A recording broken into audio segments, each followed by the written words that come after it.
मित्रों, इसी अलंकार की श्रृंखला में मैं पुनः उपस्थित हूँ।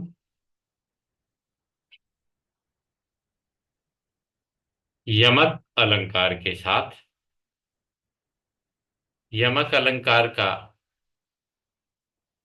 बहुत ही उपयोग प्रायः कवि वृंदों के द्वारा, आचार्यों के द्वारा किया जाता है। आइए,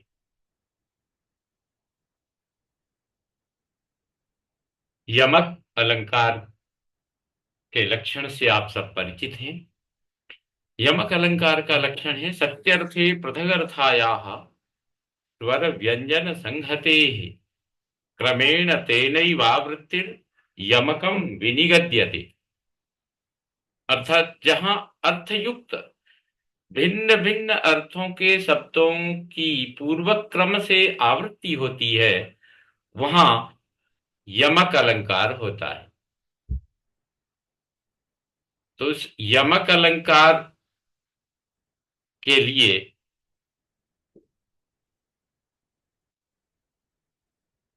आप देखिए,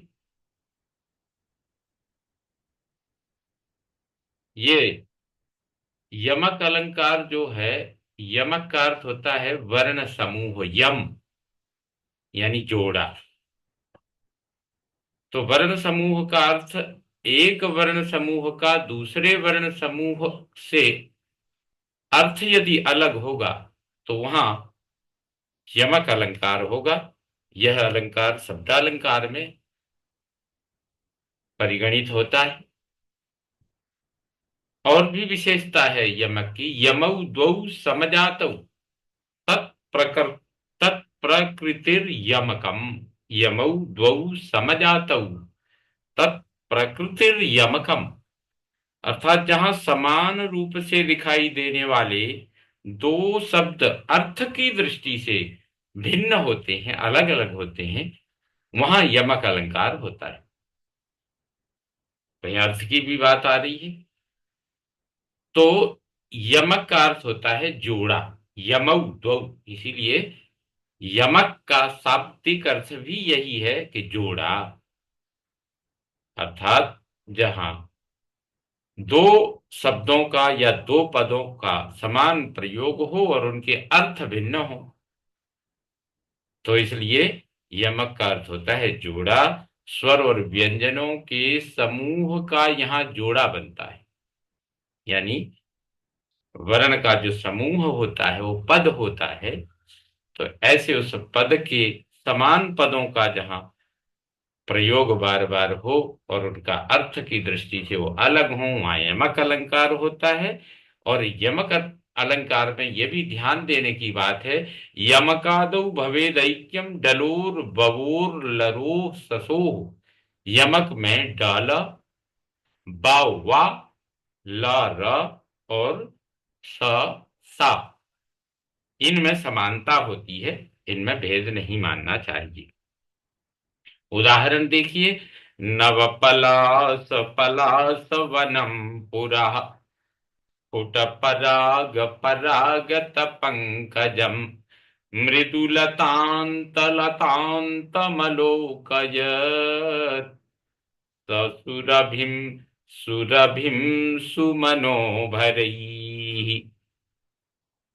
इसका अर्थ है, भगवान कृष्ण ने फूलों के गुच्छों से सुगंधित वसंत को देखा,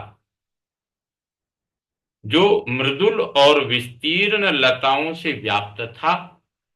नए पत्ते वाले पलाश वृक्षों का वन लहलहा रहा था। वहां खूब पुष्प रस वाले पंकज व्याप्त थे।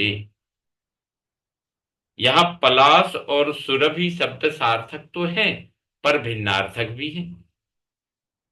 यहाँ पलाश और सुरभि शब्द सार्थक तो हैं, लेकिन भिन्नार्थक भी हैं।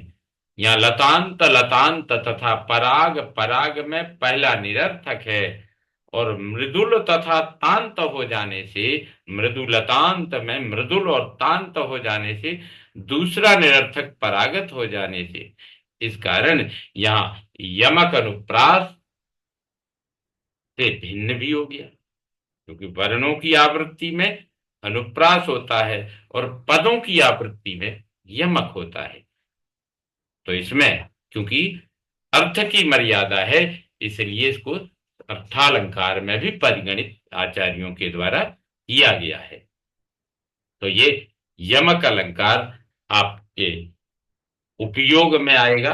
इसी क्रम से इस अलंकार को और भी आगे विभिन्न उदाहरणों के माध्यम से आप इसको देख सकते हैं। तो इसी प्रस्तुति के साथ मैं विदा लेता हूं।